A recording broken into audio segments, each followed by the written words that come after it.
Assalamualaikum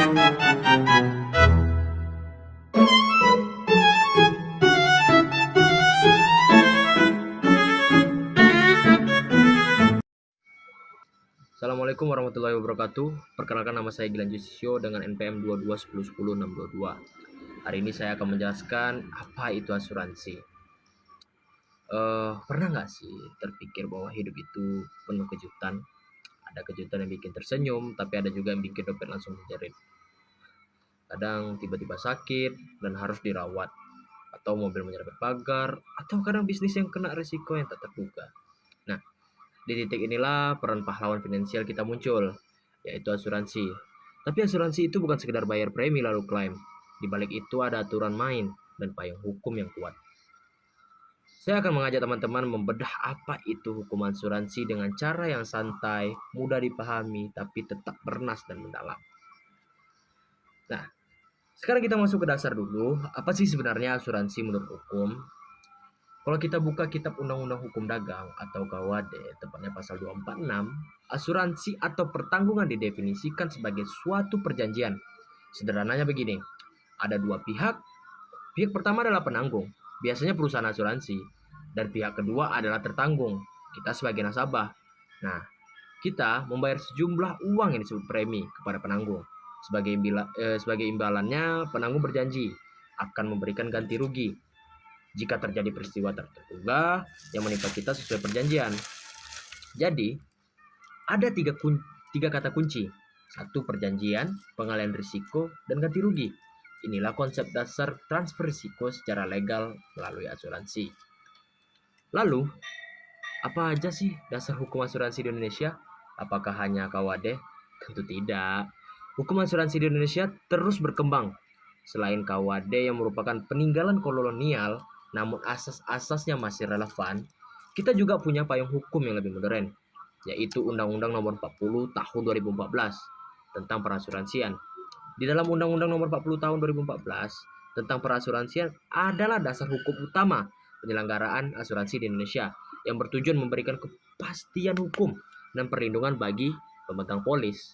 Undang-undang ini mengatur pengertian, jenis usaha asuransi, perizinan, dan pengawasan perusahaan asuransi oleh OJK.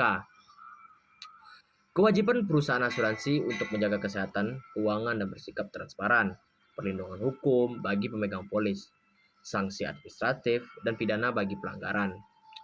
Undang-Undang Nomor 40 Tahun 2014 berfungsi sebagai lex specialis yang melengkapi dan memperbarui ketentuan asuransi dalam KUHD sehingga industri asuransi berjalan sehat, adil, dan percaya.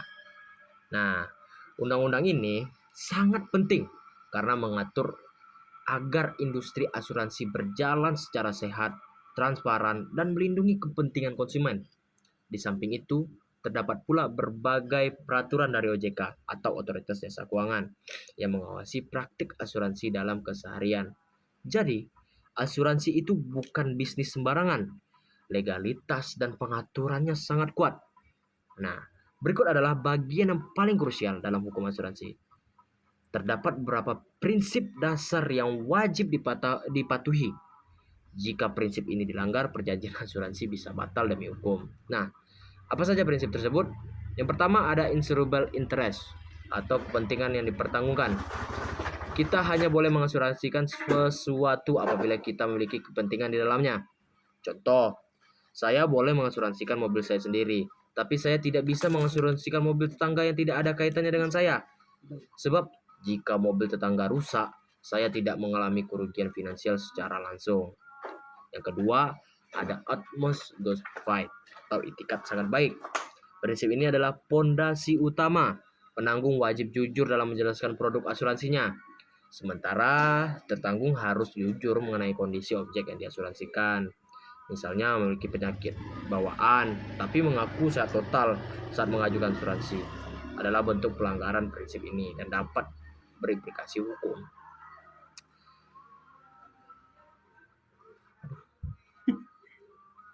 Nah, yang ketiga ada indemnity atau ganti rugi. Tujuan asuransi adalah mengembalikan posisi keuangan tertanggung ke keadaan sebelum terjadi kerugian, bukan untuk mencari keuntungan. Jadi, jika mobil senilai 100 juta hilang, maka ganti ruginya sekitar nilai tersebut sesuai nilai pasar dan ketentuan polis, bukan menjadi 500. Yang keempat, ada subrogasi atau subrogation. Prinsip ini sedikit lebih teknis.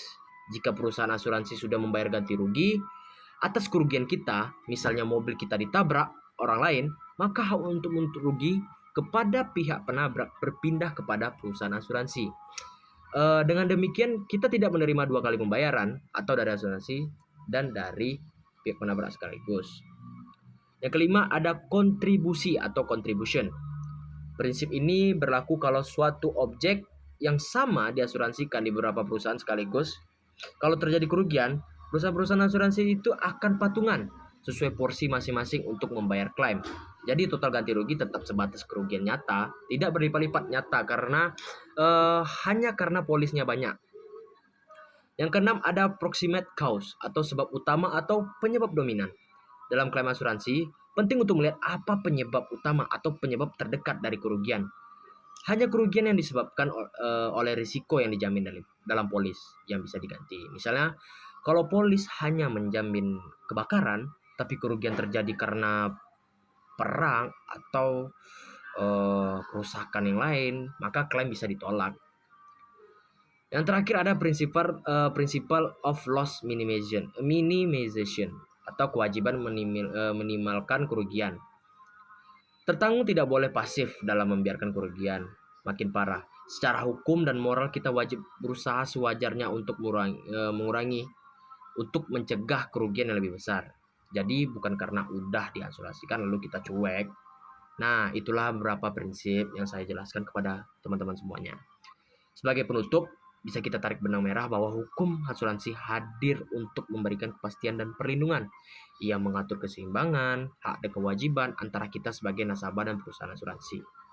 Memahami hukum asuransi bukan hanya penting bagi mahasiswa hukum, tapi juga bagi setiap orang ingin yang melek finansial dan mengetahui hak-haknya saat membeli produk proteksi. Nah, semoga penjelasan singkat ini membawa wawasan teman-teman. Terima kasih sudah menyimak sampai akhir. Jika ada kekurangan, mohon dimaafkan. Jika ada kesalahan kata, mohon dimaafkan. Sampai jumpa di video berikutnya. Terima kasih. Assalamualaikum warahmatullahi wabarakatuh.